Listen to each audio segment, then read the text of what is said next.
ayat ini min wahidin dari satu arah. Jadi kalau Allah kalau dikatakan khoda'a yukhadi'u mukhoda'un itu sebuah lafad yang artinya itu saling menipu. Ya. Tapi di sini maksudnya bukan orang munafik menipu Allah lalu Allah menipu orang munafik, bukan. Bukan saling di sini lafad maknanya. Tapi maknanya itu yakhda'u. Orang munafik menipu Allah. Tapi Allahnya nggak ketipu. Gitu. Seperti itu. Jadi dari satu arah. Dari arah orang munafik. Seperti lafad aqobtul lisso. Aqobtul lisso itu sama itu. Bentuk kalimat. Bentuk apa? Bentuk lafadnya. Bentuk kalimatnya. Aqobtu. Khoda'tu. Gitu ya. Aqobtu. Aku menghukum al-lisso pencuri. Kalau biasanya yang mengikuti wazan fa'ala itu adalah fiil berlaku dua arah. Jadi kalau dikatakan aqobtul lisso, aku menghukum pencuri dan pencuri pun menghukum aku gitu. Jadi saling menghukum. Tapi dalam lafad ini, contoh aqobtul lisso ini berlaku dari satu arah. Seperti itu. Seperti lafad khoda'a ini. Meskipun dibacanya khoda'a yukhodi'u, tapi itu berlaku satu arah. Dari orang munafik kepada Allah dan orang beriman. Tidak sebaliknya gitu.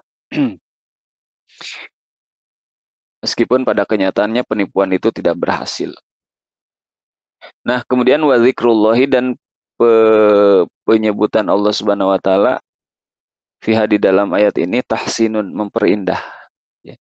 Jadi lalu kenapa misalnya kalau tidak mungkin menipu Allah, kenapa di sini disebutkan yukhadi'un Allah, adalah lafaz Allah di sini? Nah, pada hakikatnya itu tuh cuma untuk memperindah bacaan saja. Maksudnya untuk kayak di dalam bahasa Indonesia itu ada majaz hiperbola gitu, mensangatkan gitu. Saking mereka itu ingin menipu, bahkan dikatakan menipu Allah gitu. Seperti itu. Jadi itu kalau kita terbiasa dengan bahasa Arab itu pasti kita bisa merasakan ya keindahan bahasa yukhadi'unallaha gitu. Kalau belajar balaghah gitu misalnya. Nah itu pembahasan terkait lafad-lafadnya ya.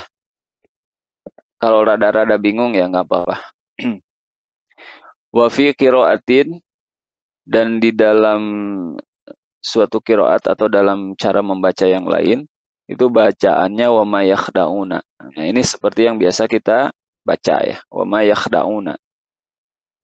Kemudian fi qulubihim maradun, di dalam hati mereka, qulub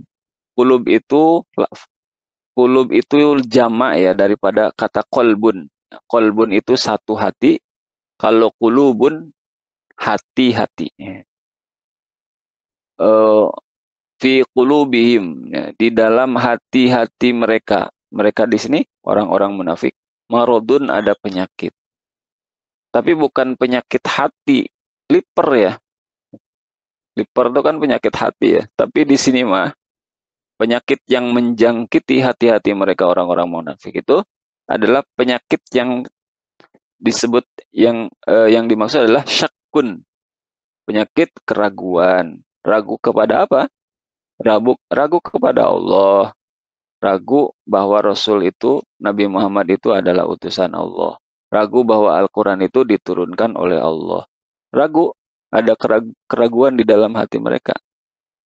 Karena ada keraguan itu, mereka kemudian akhirnya menolak atau kufur terhadap Allah, Rasulullah, Al-Quran, dan segala apa yang dikatakan oleh Rasulullah. Kufur, menolak.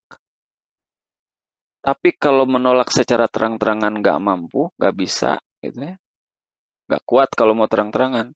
Wa nifakun, kemudian muncul juga di dalam hatinya itu nifak, sifat kemunafikan. Gitu. Jadi yang disebut marad, penyakit yang menjangkiti kulub, hati-hati mereka itu adalah syakkun wa nifakun. Na'udzubillah. Jangan sampai dalam hati kita ada penyakit syakkun wa nifaqun gitu. Fahuwa maka penyakit itu yumridu membuat sakit kulubahum hati-hati mereka orang-orang munafik. Yakni yud'ifuha membuatnya lemah. Jadi sebenarnya asalnya mah ada kepercayaan, ada di dalam hati mereka kepada Allah, kepada Rasulullah gitu. Tapi karena syakun dan nifakun ini akhirnya ya imannya itu udah hilang, melemah dan hilang sama sekali, berubah menjadi kekufuran gitu. Fazada, nah di sini makanya fazada kemudian Allah menambahum kepada mereka, fazada kemudian menambahum kepada mereka Allah maradon, penyakitnya terus ditambah oleh Allah gitu. Penyakit syaknya dan nifaknya semakin bertambah, makin bertambah ragu, makin bertambah munafik. Dengan apa? Bima anzalahu minal Qur'an likufrihim bihi. Jadi dengan turunnya ayat-ayat Al-Quran, semakin banyak turun ayat Al-Quran, semakin keraguan mereka itu bertambah gitu ya.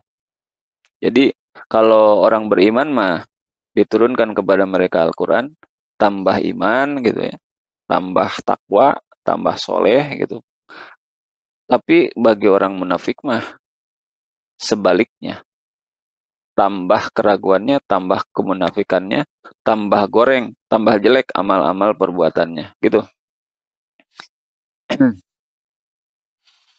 Kemudian walahum azabun alim. Karena itulah maka mereka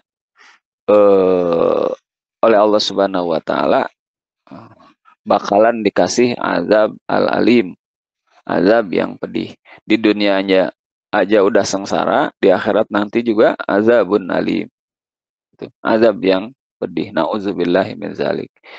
Kenapa dikasih azab yang pedih? Ya bima kanu yukadzibun. Karena disebabkan mereka telah mendustakan Allah, mendustakan Rasulullah, mendustakan Al-Quran, dan mendustakan apa-apa yang diucapkan oleh Rasul. Ya apapun yang keluar dari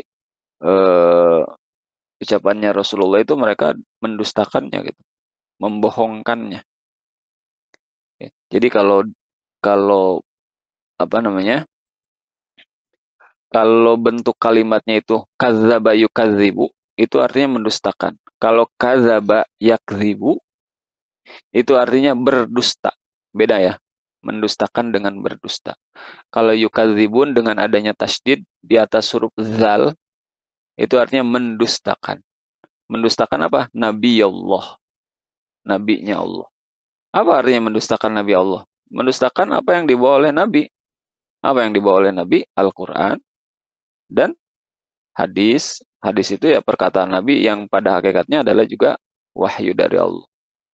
Bagaimana dengan takhfif? Kalau takhfif itu dibaca yakzibu, artinya berdusta. Kalau berdusta itu fi qaulihim di dalam perkataan mereka amanna. Jadi mereka mengatakan amanna, aku beriman, padahal mereka berdusta. Gitu. Barangkali itu yang bisa disampaikan pada malam hari ini. Mudah-mudahan bermanfaat untuk kita semuanya. Amin ya Allah ya Rabbal Alamin. Ibu-ibu masih hadir? Hadir Pak Ustadz. Hadir Pak Ustadz. Alhamdulillah. Ini ya, apa tadi logatannya nggak ada yang kelewat ya? Alhamdulillah nggak ada Pak Ustadz. Ya, alhamdulillah. Mari kita tutup aja dengan Robin Fana. Robin Fana bima lamtana, Robbi alimna alladzi yanfa'u. Robbi faqihna wa faqih lana wa qarabati lana fi dinina. Tawassalna bita'alumi, tawassalna bita'lim. Antarzuqnal wasi'a wa antarzuqnal aman. Alhamdulillah. Sekian, kurang dan lebihnya mohon maaf. Assalamualaikum warahmatullahi wabarakatuh.